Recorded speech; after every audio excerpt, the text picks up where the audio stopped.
పెద్దపల్లి నియోజకవర్గం BSP incharge Dasari Usha గారు ఒకసారి ఉన్నారు. వారితో మాట్లాడదాం అసలు వాళ్ళ ప్రధాన డిమాండ్స్ ఏందని చెప్పేసి. అక్కడ చెప్పండి, అసలు మీ ప్రధాన డిమాండ్స్ ఏంది, ఇక్కడ ధర్నా చేపట్టడం గల ముఖ్య కారణం?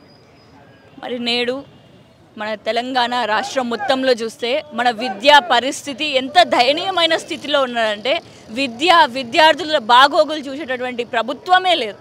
మరి మొన్ననే రీసెంట్గా జరిగినటువంటి మన సూర్యాపేట నుంచి కానివ్వండి, లేకపోతే భువనగిరి నుంచి కానివ్వండి, ఆత్మహత్యలు చేసుకుంటున్నారు.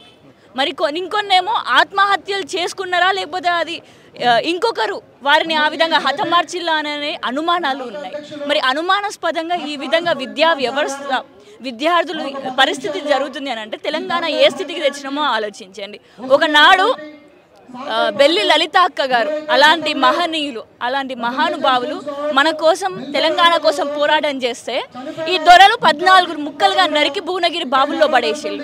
కానీ నేడు అట్లాంటి భువనగిరి గడ్డపై నుంచి మన పిల్లలని, చిన్నారులని దేనికోసం అయితే మన మహనీయులు ప్రాణాలను త్యాగం చేసిల్లో నేడు అలాంటి గడ్డ పైన నేడు మన పిల్లల్ని కోల్పోతున్నాం. అంటే వాళ్ళు ఆత్మహత్య చేసుకున్నారు అనుకోవచ్చా, లేదంటే అది హత్య అనుకోవచ్చా? ఏ కోణంలో చూడొచ్చు? తల్లిదండ్రులు ఏమో హత్య అంటారు.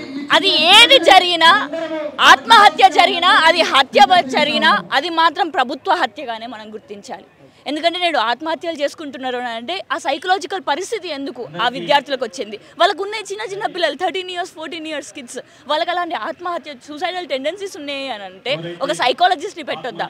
మరి డాక్టర్ ఆర్ఎస్ ప్రవీణ్ కుమార్ గారు, మన బీఎస్పీ తెలంగాణ రాష్ట్ర అధ్యక్షులు గారు, ఆయన సెక్రటరీగా ఉన్నప్పుడు గురుకులాలకి మరి ఎన్నోసార్లు తెలంగాణ గవర్నమెంట్కి ఆనాడు రాయడం జరిగింది. సైకాలజిస్టులు మనం రప్పియాలి, మనం తెప్పించాలి, పిల్లలని బాగోగులు మనం చూసుకోవాలి అని చెప్పేసి. మరి ఆ సమయంలో ఆయన దగ్గర ఉన్నటువంటి ఒక 1000 కోట్ల బడ్జెట్ తోటి ఆయన ఎన్నో చేయగలిగారు.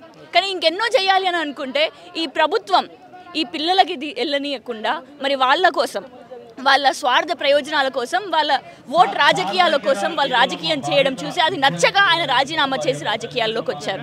అంటే ఈ హత్యలో ఆత్మహత్య కావచ్చు, హత్య కావచ్చు, దీంట్లో ఒకనొక కోణంలో చిన్నారులకు ఆటో డ్రైవర్కి అక్రమ సంబంధం కూడా అడగట్టిన పరిస్థితులు మొన్నటి వరకు మనం చూసినాం.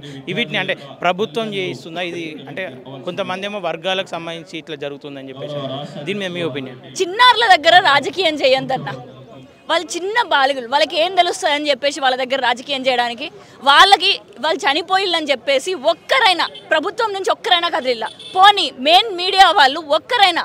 ఇప్పుడు దిశ కేసు అయితే పెద్దగా రాసిళ్ళు, మరి మనకి జరిగిన పిల్లలకి జరిగిన అన్యాయం కాదా? మరి మన బీసీ ఎస్సీ ఎస్టీ మైనారిటీ వర్గాలకు చెందిన విద్యార్థులని, మన పిల్లలని ఎందుకు వాళ్ళపైన ఎట్లాంటి యత్నాలు జరిగినప్పుడు అది కనుమరుగవ్వకుండా చేస్తున్నారు? మరి ఈ తప్పు కేవలం ప్రభుత్వందే కాదు, ఈ తప్పు మన మీడియాది కూడా, ఈ తప్పు మనందరిలో కూడా ఉంది. మన పిల్లలు, మన అణగారిన వర్గాలకు చెందిన పిల్లలు మనం కోల్పోతున్నప్పుడు మనందరం ఏకమై మనం ఒక వాయిస్ లెక్క నిల్చోవాలి. నేడు ఏ పార్టీ కూడా వాళ్ళ రాజకీయాల కోసమే చూస్తుంది కానీ గెలుపు కోసమే వెనకాల ఎన్ని కోట్లు ఖర్చు పెడదాము, ఎన్ని కోట్లు ఎట్లా దోచుకుందాము అనే చూస్తున్నారు. కానీ మన పిల్లల బాగోగుల కోసం మనం ఏం చేద్దాం? నిజంగా విద్యా పరిస్థితి ఏ విధంగా ఉంది ఈరోజు చూడండి. నేడు మన భారతదేశంలోనే తెలంగాణ కింద నుంచి 7వ స్థానంలో ఉన్నది. మన తర్వాత ఉన్న ఏందో తెలుసా? విద్యాస్థానం. మన తర్వాత ఉన్న రాష్ట్రాలు నార్త్ ఈస్టర్న్ స్టేట్స్, ఆ 7 sisters, బీహార్, అట్లాంటి రాష్ట్రాలు ఉన్నాయి. అంటే మనం ఎంత విద్యలో ఎంత నెగ్లిజెన్స్కి గురి చేస్తున్నామో ఆలోచించండి మన రాష్ట్రంలో. అంటే ఇది జరిగి దాదాపుగా వారం దగ్గరికి అవుతున్న క్రమంలో ఇప్పుడు అంటే ఇన్ని రోజులు ఏం చేసింది బీఎస్పీ? ఇన్ని రోజులు మేమందరం కూడా చూసామన్నా, మరి ప్రభుత్వం ఏదైనా తీసుకెళ్తుందా? మా వంతుగా కూడా మేము అక్కడికి వెళ్ళాము. మరి సూర్యాపేటకి వెళ్ళడం జరిగింది, భువనగిరికి కూడా ప్రవీణ్ కుమార్ సార్ గారు వెళ్ళి అక్కడ ఏం జరిగింది అసలుకు అని చెప్పి అక్కడికి వెళ్ళి తెలుసుకోవడం జరిగింది. మరి అక్కడ ఉన్న వాళ్ళ పేరెంట్స్ యొక్క, ఎందుకంటే ఇది ఒక చిన్నారులకు సంబంధించిన విషయం కాబట్టి పేరెంట్స్ని కూడా కలిసి వాళ్ళు కష్టాలు ఏం పడుతున్నారు, నిజంగా ఏం జరిగింది అని చెప్పి వాళ్ళ సైడ్ నుంచి కూడా. ఇంకొకటి, పేరెంట్స్కి ఆత్మధైర్యం కూడా ఇచ్చే బాధ్యత కూడా బహుజన్ సమాజ్ పార్టీ తీసుకుంది. మరి వాళ్ళ అనుమతితోటే నేడు ఈ కార్యక్రమం కూడా చేస్తున్నాం. మరి చిన్నారులకి సంబంధించింది కాబట్టి ఎంతో ఆచితూచి మేము కూడా అడుగు వేస్తున్నాం. మరి ఇంకొక బిడ్డ, మన తెలంగాణ బిడ్డ ఆత్మ అర్పణ చేసుకోవద్దు అని అంటే, బలిదానాలు కాకుండా ఉండాలి అని చెప్పేసి తెలంగాణ కోసం పోరాటం చేసి కోల్పోయినాం ఎంతోమందిని.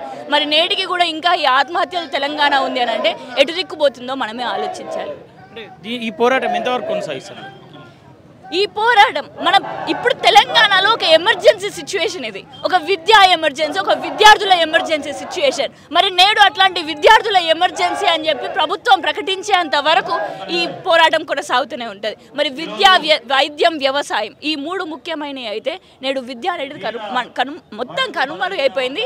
కేవలం ఒక పబ్లిక్ స్టంట్ లెక్క, ఒక రాజకీయ స్టంట్ లెక్క కొన్ని ఉచిత పథకాలు అని చెప్పేసి అంటున్నారు. కానీ ఆ ఉచితం కూడా అది ఉచితం కాదు, మన పొట్టను కొట్టుకునే వాళ్ళు నేడు ప్రభుత్వం దగ్గర పైసలు పోతున్నాయని ప్రతి ఒక్కరు గుర్తుంచుకోవాలని అనేసి కోరుకుంటూ, మరి మనందరం కూడా విద్య, వైద్యం, వ్యవసాయం గురించి పోరాటం చేద్దాము అని ప్రతి ఒక్కరికి తెలియదు.